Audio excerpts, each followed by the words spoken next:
বিজয় গুপ্তাক লৈ বিশেষ চৰ্চা হৈ আছে। আপুনি কিছু মন্তব্য কৰিছিলে জাতীয় জীৱনৰ অংগ বা জাতীয় সম্পদ এনেধৰণৰ যি মন্তব্য আপুনি কৰিছিলে এই লৈ এটা কিন্তু বিতৰ্ক চলি আছে। এই কথাটোক লৈ কি স্পষ্টীকৰণ? এটা কথা আছে, বিজয় গুপ্তা আমাৰ এগৰাকী জ্যেষ্ঠ কাৰ্যকৰ্তা, হয়নে? বহুদিন ধৰি নিষ্ঠাৰে কাম কৰি আছে।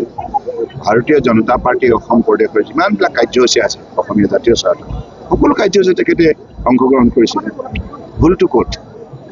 মইতো অতিৰঞ্জিত কৰা নাই, যিটো সত্য এইটো কথাই কৈছোঁ। আৰু আমাতকৈ জ্যেষ্ঠ মই 2011 চনতে বিজেপিত আহিছোঁ।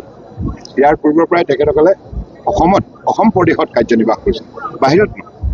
আপুনি উজনিত কেনেকুৱা দেখিছে? সামগ্ৰিকভাৱে ফলাফল উজনিত কেনেকুৱা দেখিছে? উজনিত কিমানখন মান পাব বুলি উজনি নামনি বুলি কথা নাই। বৰাক, ব্ৰহ্মপুত্ৰ, পাহাৰ ভৈয়াম সকলো ঠাইতে কেৱল NDA, কিছুমান ঠাইত BJP, কিছুমান ঠাইত AGP, কিছুমান ঠাইত BPF। গতিকে মানুহে সিদ্ধান্ত লৈছে। এতিয়া কংগ্ৰেছ আৰু এইবিলাক যিবিলাক গঠবন্ধন ঘূৰি আছে তেওঁলোকে কেৱল বাতৰি কাকতৰ শিৰোনামা দখল কৰি আছে। তৃণমূল পৰ্যায়ত তেখেতসকলৰ নিষ্ঠাৱান কাৰ্যকৰ্তা নাই, আমাৰ আছে, লক্ষাধিক আছে। দিনে নিশাই এটা পৰিয়ালৰ ওচৰলৈ 10 বাৰ গৈছে, শ্ৰদ্ধা ভক্তিৰ আবেদন জনাইছে। যোৱা 10 বছৰ সফলতাৰ কাহিনী কৈছে, ৰাইজ সন্মান গৈছে। মহিলা হওক, যুৱ হওক, বৃদ্ধ বিধৱা আৰু হওক, মানে আপোনাৰ দিব্যাংগ হওক, সকলো শ্ৰেণীৰ ৰাইজে আজি ভাৰতীয় জনতা পাৰ্টীৰ শাসনকালত সামাজিক ন্যায় লাভ কৰিবলৈ সক্ষম হৈছে। শুনক এটা কথা, তেখেতসকলৰ বিৰোধী পক্ষত আমিতো কেতিয়াও নিবিচাৰোঁ বিৰোধী জিকাটো। আমাৰ কথা হৈছে কি, ভাৰতীয় জনতা পাৰ্টী আৰু ইয়াৰ মিত্ৰ দল প্ৰতিটো ঠাইৰ পৰাই জিকি আহিব লাগে। আৰু আমাৰ লক্ষ্য 100+, মানে close to 100, not 100+, close to 100 with our allies. কিয় ডক্টৰ হিমন্ত বিশ্ব শৰ্মা ডাঙৰীয়াৰ নেতৃত্বতে আমি দেখোন এই নিৰ্বাচন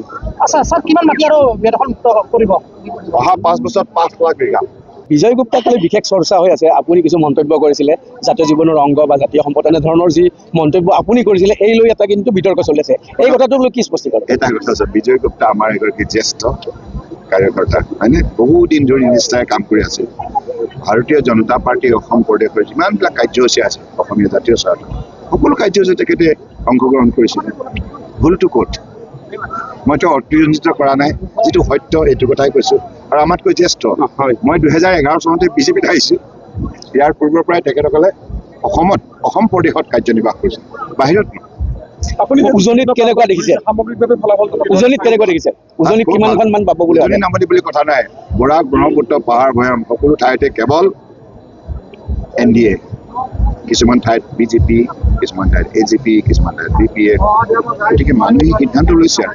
এতিয়া কংগ্ৰেছ আৰু এইবিলাক যিবিলাক গঠবন্ধন ঘূৰি আছে তেওঁলোকে কেৱল বাতৰি কাকতৰ শিৰোনামা দখল কৰি আছে। তৃণমূল পৰ্যায়ত তেখেতসকলৰ নিষ্ঠাৱান কাৰ্যকৰ্তা নাই, আমাৰ আছে, লক্ষাধিক আছে। দিনে নিশাই এটা পৰিয়ালৰ ওচৰলৈ 10 বাৰ গৈছে, শ্ৰদ্ধা ভক্তিৰ আবেদন জনাইছে। যোৱা 10 বছৰ সফলতাৰ কাহিনী কৈছে, ৰাইজ সন্মান গৈছে।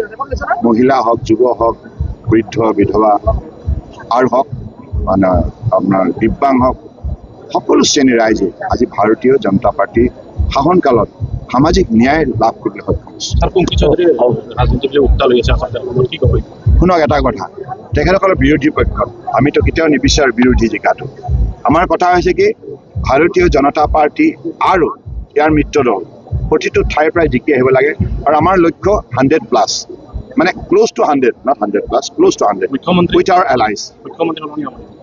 কিয় ডক্টৰ হিমন্ত বিশ্ব শৰ্মা ডাঙৰীয়াৰ নেতৃত্বতে আমি দেখোন এই নিৰ্বাচন অহা 5 বছৰত 5 লাখ বিঘা।